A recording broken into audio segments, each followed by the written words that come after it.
आज हम शुरू करने वाले हैं कक्षा 11th सब्जेक्ट फिजिक्स का चैप्टर यूनिट एंड मेज़रमेंट। और यूनिट एंड मेज़रमेंट में सबसे पहले हम स्टार्ट करते हैं इस चैप्टर का इंट्रोडक्शन।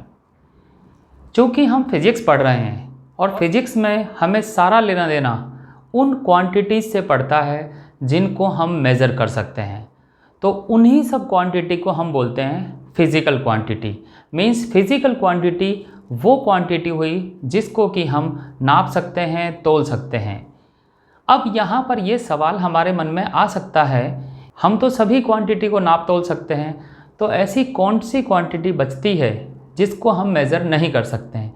तो यहाँ पर हम बात करते हैं हमारे इमोशंस की, जैसे कि गुस्सा। हम गुस्से को अभी तक मेज़र नहीं कर पाए हैं। जैसे कि दुख, एक जैसी चीज़ें अगर दो अलग अलग लोगों के साथ होती है, जैसे कि सुई चुभना। सुई चुभने में किसी के एक्सप्रेशन बिल्कुल नॉर्मल रहते हैं और कोई ऐसे रिएक्ट करता है जैसे कि वहाँ बम फट गया हो। तो कहने का मतलब ये है, अभी हम इमोशंस को नाप तोल नहीं सकते हैं। इसी वजह से हम इमोशंस जैसी चीज़ों को, खुशी, दुख, ममता, इन सब चीज़ों को फिज़िकल क्वांटिटी से दूर रखते हैं। तो यहाँ हम जिनकी बात करेंगे वो सिर्फ फिज़िकल क्वांटिटी है, मीन्स जिसको हम नाप तोल सकें। अगर हम किसी फिज़िकल क्वांटिटी को x से रिप्रेजेंट करते हैं तो फिज़िकल क्वांटिटी को रिप्रेजेंट करने का तरीका होगा NU। एक एग्जाम्पल लेते हैं, 25 किलोग्राम। यहाँ पर n है उसकी न्यूमेरिकल वैल्यू, मीन्स 25 जो है वो n को रिप्रेजेंट कर रहा है, और किलोग्राम है उसका यूनिट सिस्टम। तो यहाँ पर जिसको हमने U से रिप्रेजेंट किया है वो है किलोग्राम। इसको लिखने का एक तरीका और भी है, अगर किलोग्राम की जगह हम ग्राम इस्तेमाल करें तो इसका रिप्रेजेंटेशन कुछ ऐसा होगा।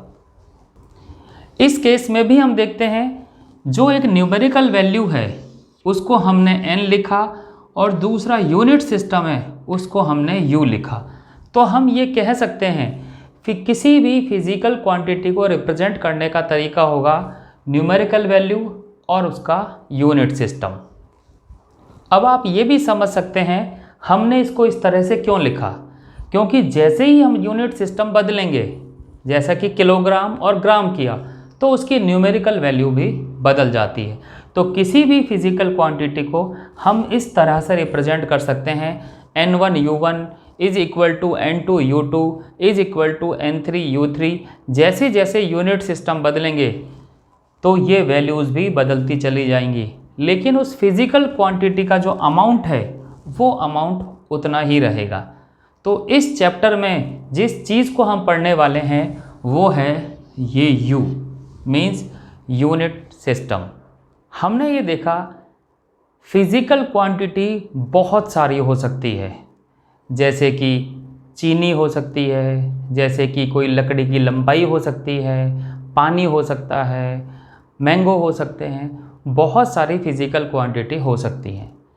जब भी हम किसी फिज़िकल क्वांटिटी को मेज़रमेंट करने की बात करते हैं तो हम उसके कंपैरिजन में कोई दूसरी क्वांटिटी ज़रूर लेते हैं। कुछ एक जगह आप लोगों ने ये एक्सपीरियंस किया होगा, घर में जब हमें कोई चीज़ खाने या पीने के लिए दी जाती है तो हम कैसे पता चलाते हैं कि हमें दी गई चीज़ कम है और हमारे भाई को दी गई चीज़ ज़्यादा है। उसके लिए हम दोनों क्वांटिटी कंपेयर करते हैं और कंपेयर करने से हम ये अंदाज़ा लगाते हैं कि हमारी चीज़ कम है या ज़्यादा है। सिर्फ इतना ही नहीं, अगर कोई हमसे कहता है कि ये वाली जो गली है ये ज़्यादा लंबी है या वो वाली गली ज़्यादा लंबी है, तो उसके लिए हम क्या करते हैं, हम अपने कदमों से उसकी लंबाई मेज़र करते हैं। कहने का मतलब है गली की लंबाई नापने के लिए हमने अपने कदम की जो लेंथ है, स्टेप की लेंथ, उसको काम में लिया। कहने का मतलब ये है हर तरह के मेज़रमेंट में हम एक दूसरी क्वांटिटी यूज़ करते हैं जिसके कंपैरिजन में ये काम करते हैं, और वो क्वांटिटी कहलाती है रेफरेंस क्वांटिटी। इसी रेफरेंस क्वांटिटी को हम यूनिट कह सकते हैं। लेकिन यूनिट कब कह सकते हैं, अगर दुनिया के सभी लोगों ने, मीन्स इंटरनेशनली ऐसे किसी रेफरेंस स्टैंडर्ड को एक्सेप्ट कर लिया है तो हम उसको यूनिट कहेंगे। तो इंटरनेशनली एक्सेप्टेड रेफरेंस स्टैंडर्ड को ही हम यूनिट कहेंगे। अब बात करते हैं ऐसी कितनी यूनिट बनाना पॉसिबल है।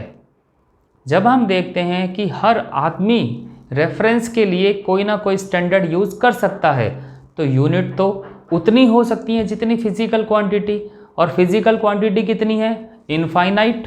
तो यूनिट कितनी होंगी? इनफाइनाइट। तो इस तरह से इतनी सारी यूनिट बना के तो हम चीज़ें काम में कैसे लेंगे? तो हमने जब इसको इंटरनेशनली एक्सेप्टेड किया तो हमने क्या किया, इन फिजिकल क्वांटिटी को दो पार्ट में डिवाइड कर लिया। एक पार्ट किया बेसिक फिजिकल क्वांटिटी या बेस क्वांटिटी या फंडामेंटल क्वांटिटी, और दूसरा पार्ट हमने लिया वो है डिराइव्ड क्वांटिटी। दोनों में फ़र्क क्या है? बेस क्वांटिटी वो हैं जिनके यूज से हम डिराइव्ड क्वांटिटी भी पता लगा सकते हैं। तो यूनिट सिस्टम बनाने के लिए हमने यूनिट्स को भी अलग अलग कर लिया। जो बेस क्वांटिटी है उसकी यूनिट हो गई बेस यूनिट, और जो डिराइव्ड क्वांटिटी है उनकी यूनिट हो गई डिराइव्ड यूनिट।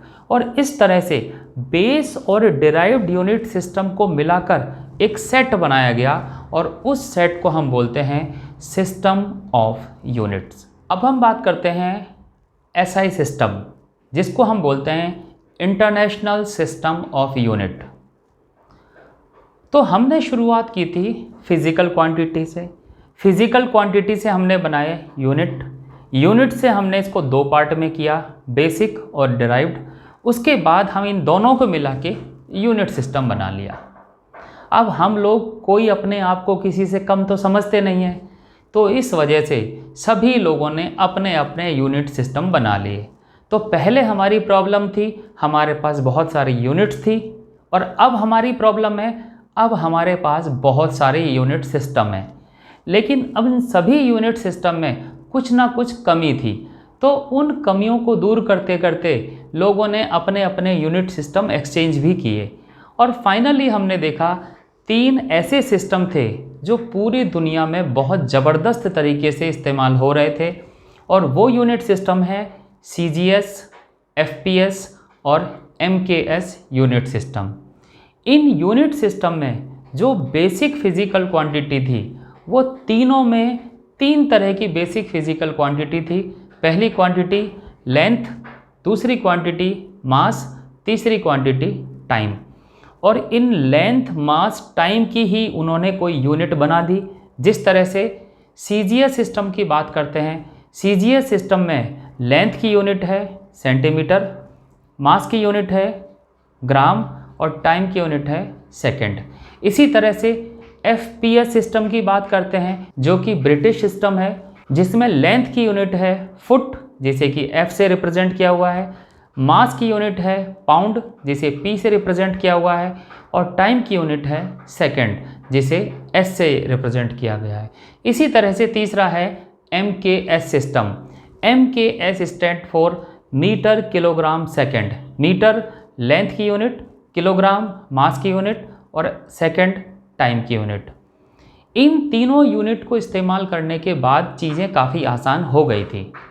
लेकिन इन सब को मिलाकर 1971 में एक नया यूनिट सिस्टम बनाया जो इंटरनेशनली लेवल पर एक्सेप्ट किया गया, जिसका नाम है SI सिस्टम, और जिसकी फुल फॉर्म हुई इंटरनेशनल सिस्टम ऑफ यूनिट। इस यूनिट को बनाने के लिए ऑलमोस्ट सभी देशों के एक एक रिप्रेजेंटेटिव अवेलेबल थे, उनसे ये बातचीत की गई, और इंटरनेशनली एक्सेप्टेंस होने के बाद ही इस यूनिट सिस्टम को बनाया गया। इस यूनिट सिस्टम में अगर हम फंडामेंटल क्वांटिटी और डिराइव्ड क्वांटिटी की बात करें तो 7 फंडामेंटल बेसिक क्वांटिटी यहाँ पर रखी गई, और उस 7 के अलावा 2 सप्लीमेंट्री क्वांटिटी रखी गई। और यहाँ पर जो 7 बेस क्वांटिटी रखी गई उन्हीं की 7 यूनिट बनाई गई, और इसी तरह से 2 सप्लीमेंट्री क्वांटिटी भी रखी गई। ये जो 7 बेसिक क्वांटिटी हैं, ये क्वांटिटी आपको इस स्क्रीन पर नज़र आ रही होंगी। ये जो 7 क्वांटिटी हैं, ये है मास, लेंथ, टाइम, 3 ये वही क्वांटिटी है जो कि पहले हमारे पॉपुलर सिस्टम में MKS में इस्तेमाल हो रही थी। उसके बाद बाकी की 4 क्वांटिटी और ऐड की गई, जिसमें है एक एम्पियर यानी करंट मेजरमेंट के लिए, उसके बाद है टेम्परेचर मेजरमेंट के लिए, उसके बाद है ल्यूमिनस इंटेंसिटी मेजरमेंट के लिए, और एक है अमाउंट ऑफ सब्सटेंस के लिए। तो इस तरह से ये 7 बेसिक क्वांटिटी SI सिस्टम में रखी गई और 2 सप्लीमेंट्री क्वांटिटी भी रखी गई जो हैं प्लेन एंगल और सॉलिड एंगल। अब हम पहले बात करते हैं ये जो 7 क्वांटिटी आपके सामने हैं इनको किस तरह से डिफाइन किया गया। जैसे कि मास की बात करते हैं, मास की यूनिट को बनाया गया 1 किलोग्राम। 1 किलोग्राम कैसे बनाया गया? सभी लोगों की परमिशन से एक प्लेटिनम इरिडियम का सिलेंडर जिसकी हाइट और जिसकी डायमीटर वो सेम थी, उसके मास को 1 किलोग्राम माना गया। इसी तरह से बाकी की जो फिजिकल क्वांटिटी हैं उनकी यूनिट भी डिफाइन की गई। अभी हम यहाँ पर इनकी अलग अलग डेफिनेशन की बातें नहीं करते हैं। अभी सिर्फ हमारे लिए इतना काफ़ी है कि वो फिजिकल क्वांटिटी क्या है, उनका यूनिट सिस्टम क्या है और उसका एब्रीविएशन क्या है। जैसे कि लेंथ का यूनिट सिस्टम है मीटर, एब्रीविएशन है m। मास का यूनिट सिस्टम है किलोग्राम, एब्रीविएशन है kg। टाइम का यूनिट सिस्टम है सेकंड, एब्रीविएशन है s। करंट का यूनिट सिस्टम है एम्पियर, एब्रीविएशन है a। इसी तरह से बाकी के भी। अब हम बात करते हैं इन 2 सप्लीमेंट्री क्वांटिटी की। 2 सप्लीमेंट्री क्वांटिटी हैं plane angle and solid angle.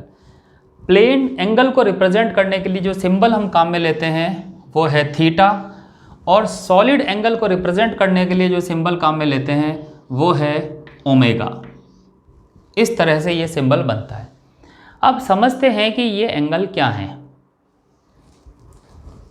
यहाँ पर हमने एक सर्कल ड्रॉ किया है और एक स्फीयर ड्रॉ किया है। इस सर्कल की रेडियस है r और इस स्फीयर की रेडियस भी है r। हम देख सकते हैं जो सर्कल हमने बनाया है वो एग्जैक्टली आपको सर्कल ही नज़र आ रहा होगा, क्योंकि सर्कल एक 2 डायमेंशनल ऑब्जेक्ट है और ये जो बोर्ड है ये भी एक 2 डायमेंशनल ऑब्जेक्ट है। तो इसलिए जैसा ये दिखता है ऐसा ही ये होता है। लेकिन अगर स्फीयर की बात करते हैं, स्फीयर का मतलब है जैसे कि फुटबॉल। ये डायग्राम फुटबॉल जैसा नज़र नहीं आ रहा, ये सर्कल जैसा नज़र आ रहा है। इसका मतलब है ये एक 3 डायमेंशनल ऑब्जेक्ट है, जैसे कि फुटबॉल, जैसे कि गेंद, इस तरह की चीज़ें। अगर हम बात करते हैं किन्हीं 2 पॉइंट्स की, एक पॉइंट हमने लिया सर्कल पर A, दूसरा पॉइंट हमने लिया B। इन दोनों पॉइंट से सेंटर पर अगर एक लाइन ड्रॉ कर दी जाए तो इन दोनों लाइन के बीच का एंगल बनेगा थीटा, और यही एंगल प्लेन एंगल कहलाता है क्योंकि ये प्लेन पर बना हुआ है। इसको समझना बहुत आसान है। 2 लाइनें कुछ इस तरह की और इनके बीच का एंगल, और इस एंगल को नापना और समझना हमारे लिए आसान है क्योंकि हम छोटी क्लास से ये पढ़ रहे हैं। अगर हम एक D को यहाँ पर रख दें तो उस D से ये एंगल हम एक मेज़र कर सकते हैं। अब बात करते हैं यहाँ पर, अगर ये स्फेयर होता, मान लेते हैं कि एक तरबूज होता। जब हम दुकानदार के पास जाते हैं तरबूज खरीदने के लिए तो कई बार हम उसको तरबूज चेक करने के लिए कहते हैं कि बताओ ये लाल है या नहीं है, या ये मीठा है या नहीं है। तो दुकानदार क्या करता है, एक बड़ा शार्प चाकू लेता है और उससे उस तरबूज के ऊपर एक पीस काट के दिखाता है, कुछ इस तरह से पीस काट के दिखाता है। ये पीस वो है जो यहाँ से कट के बाहर आया है, और ये वो जगह है जो पीस निकलने के बाद बन गया है। हालांकि ये 2 डायमेंशनल बोर्ड पर इस तरह के डायग्राम बनाना आसान नहीं है, पर समझने के लिए हम इससे बात समझ सकते हैं। इस तरह के निकाले गए पीस के बाद हम अंदर देखते हैं, अंदर एक कोनिकल एरिया बच जाता है। कोनिकल एरिया जैसा कि आइसक्रीम का जो कोन होता है, कुछ इस तरह का। ये भी तो वास्तव में एक एंगल हुआ। जैसे कि घर की छत का कोना जो होता है वो भी एक एंगल होता है, इसलिए हम उसको कोन से कोना बोलते हैं। वो एंगल कैसे बनता है? जिस तरह से यहाँ पर सिर्फ लाइन की मदद से एक एंगल बना हुआ है, क्या ये एंगल भी लाइन से बना हुआ है? घर की छत को अज्यूम करिए, घर की छत का जो एक कोना है वो वास्तव में लाइन से नहीं बना हुआ, वो प्लेन से बना हुआ है। एक प्लेन ये, दूसरा प्लेन सामने वाला, तीसरा उसके ऊपर वाला। तो इस तरह से 3 प्लेन से ये बना हुआ है। मीन्स ये वाला एंगल 3 डायमेंशनल ज्योमेट्री का एंगल है और ये एंगल 2 डायमेंशनल ज्योमेट्री का एंगल है। तो एक फ़र्क तो ये हुआ। अब बात करते हैं ये एंगल किस तरह से बना और इसको कैसे मेज़र करें। तो ये एंगल बना है प्लेन की मदद से। इस एंगल को मेज़र करने का तरीका सेम वैसा ही होना चाहिए जैसा इसका, लेकिन यहाँ पर हमें डी जैसी कोई चीज़ तो मिली हुई नहीं है। तो देखते हैं हम इसको किस तरह से मेज़र करते हैं। यहाँ हम देख सकते हैं सर्कल के लिए हमने लिखा सरकमफ्रेंस का फॉर्मूला 2πr और स्फीयर के लिए लिखा सरफेस एरिया का फॉर्मूला 4πr²। यहाँ से 2π एंगल अलग निकाल दिया तो बचा सरकमफ्रेंस अपॉन r, और यहाँ से 4π एंगल अलग कर दिया, this is surface area upon r²। ये 2π एंगल है इसके सेंटर पर बनने वाला पूरा एंगल, दैट इज 360 डिग्री। लेकिन अगर हम बात करते हैं थीटा की, तो देखिए जब 2π एंगल के लिए हमने पूरी सरकमफ्रेंस ली है तो थीटा के लिए तो सिर्फ इस आर्क AB की ही ज़रूरत होगी। तो अगर हम इसको 2π की जगह थीटा लिखें तो हमें आर्क AB लिखना होगा। इसी तरह से यहाँ पर जब हमने टोटल एंगल 4π लिया तो उसके लिए हमने पूरे सरफेस को काम में लिया। लेकिन अगर हम सिर्फ ये इतना सा एंगल करें जो कि सॉलिड एंगल है, जिसको कि हम ओमेगा से रिप्रेजेंट करते हैं, अगर सिर्फ इतना सा एंगल लें तो हमें एरिया भी सिर्फ ये शेडेड एरिया ही लेना पड़ेगा, पूरा एरिया लेने की ज़रूरत नहीं पड़ेगी। तो यहाँ से हम देख सकते हैं प्लेन एंगल निकालने का तरीका है आर्क अपॉन रेडियस, और सॉलिड एंगल निकालने का तरीका है एरिया अपॉन r²। एक चीज़ और चेक करते हैं, आर्क वास्तव में एक लेंथ है और लेंथ की यूनिट होती है मीटर। इसी तरह से रेडियस भी एक लेंथ है, इसकी यूनिट होती है मीटर। हम देख सकते हैं दोनों यूनिट सेम होने से इस एंगल का जो फॉर्मूला है वास्तव में इसकी कोई यूनिट बची ही नहीं, यानी ना ये लेंथ है, ना ये मास है, ना ये टाइम है। यही कारण है कि एंगल को उन 7 बेसिक क्वांटिटी से अलग रखा गया है, और प्लेन एंगल की जो यूनिट हमने यहाँ डिफाइन की है वो है रेडियन। इसी तरह से बात करते हैं सॉलिड एंगल की। एरिया की यूनिट होगी मीटर स्क्वायर। रेडियस ये भी एक लेंथ है और रेडियस स्क्वायर की यूनिट होगी मीटर स्क्वायर। और यहाँ हम फिर से देखते हैं मीटर स्क्वायर और मीटर स्क्वायर आपस में कैंसिल होंगे, यहाँ पर भी इसकी किसी तरह की यूनिट नहीं बनेगी। यही कारण है इस एंगल को भी उन 7 बेसिक क्वांटिटी से अलग रखा गया है, क्योंकि ना यहाँ पर मास है, ना लेंथ है, ना टाइम है, ना कोई और क्वांटिटी। तो इसकी यूनिट SI सिस्टम में रखी गई है स्टेरेडियन।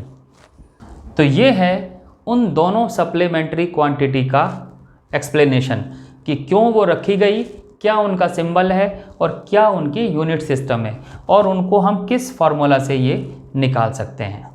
इस इंटरनेशनल सिस्टम ऑफ यूनिट को पढ़ते समय हमने देखा यहाँ पर 7 बेसिक क्वांटिटी हैं, लेकिन इस 7 बेसिक क्वांटिटी में अगर हम गौर से देखेंगे तो हमें पता लगेगा यहाँ पर 2 क्वांटिटी ऐसी हैं जो वाकई में अमाउंट को रिप्रेजेंट कर रही हैं।